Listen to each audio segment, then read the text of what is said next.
Hey, good afternoon. This is Clay with Clay's AC and Auto Repair and Clay Motion here in Grand Rapids, Michigan. If this video is helpful, please like, comment, at least nice ones, share my videos, and most of all, subscribe to my page. If you need to get a message to me right away, you can hit me up on Facebook under Clay's AC and Auto Repair. I'll try to answer your question. If I can help, I certainly will. Remember, don't be the next to them, be the first to you. So today we're working on a 2008 Chevy Tahoe. And what happens is when we go into gear, and I'm hoping you can kind of hear this, we go into gear and we give it gas, you can hear it go bang. And that'll happen whenever you're driving and whatnot. So what you're gonna do is you probably got a bad motor mount, so you're gonna have an associate help you. Today I got the beautiful Pat Root with me today.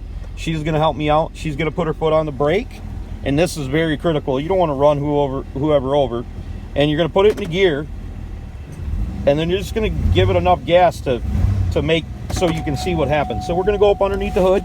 She's gonna do that. You can go ahead and do it whenever. And we're gonna look at the motor mounts. It might be the motor mounts, might be a transmission mount, but we're gonna watch how the engine moves. Oh, wow, we got a broken motor mount right there. Do it again. Oh yeah. So that's what your problem is.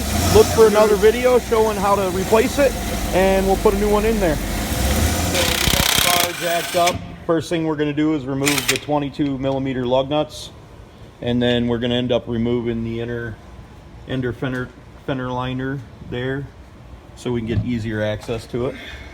We're using a lift, but I'm pretty sure you can do this on the ground in your garage. You're just going to need a jack and maybe a jack stand. Okay, so we're working on this Cadillac Escalade here. We're going to get this motor mount out. You're going to remove this nut, which is going to remove your CV joint there for your steering, and we're going to take the cover off of our exhaust manifold. More than likely some of these bolts are going to snap, so don't disparage about that. You got to get the motor mount changed, so that's our biggest thing that we're going to worry about right at this moment. We took the inner fender liner out, and we removed the wheel. Probably going to remove the wheels on both sides so we can lower it down pretty far. Will make it easier to get into the engine bay. Most of the work that we're going to do is from the top. Some of it we're going to do from the bottom, and I'm going to try to show you the techniques of how to remove these bolts and get this mount changed. Okay, so we're going to take off the motor mount bolts that go right here.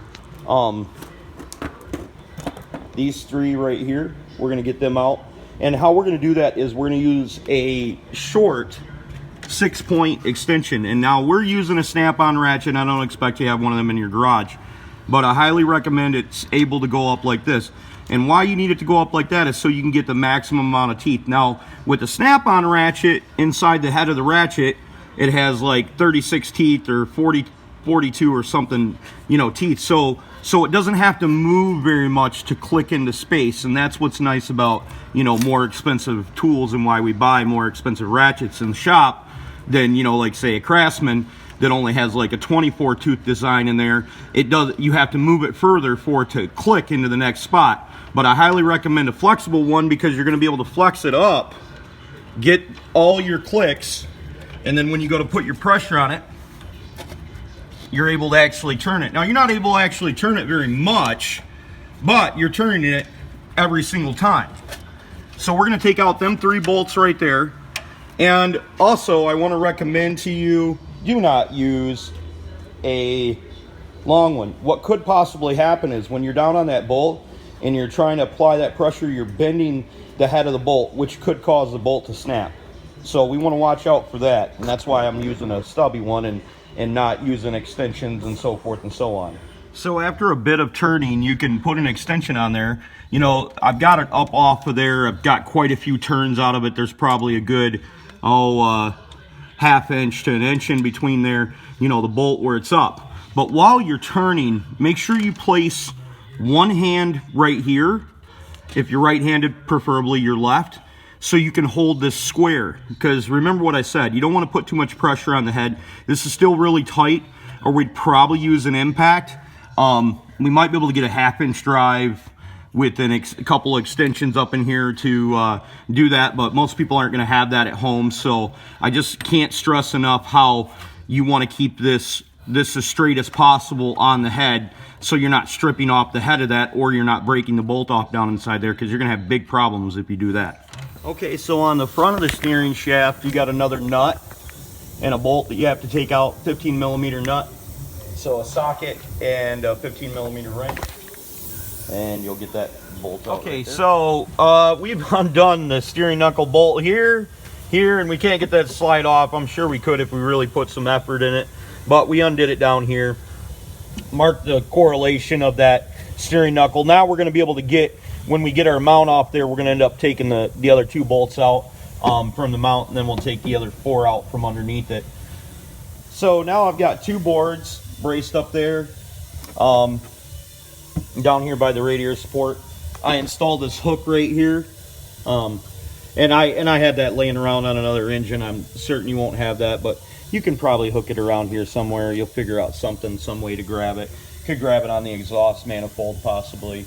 We're going to use a ratchet strap, lift it up, then hopefully that'll allow us more access to the bottom bolts, which we already have out, but I'm thinking for you that'll be helpful, so you can wait to take out them other 2. Okay, so we got this thing lifted up a little bit. We use our cherry picker. I showed you the board, so you can do that with the ratchet strap. Now we're going to try to take it out. If we see if we got enough room, we're not sure, but it's definitely loose down there. Might have to go up a little bit more if we can. We'll see.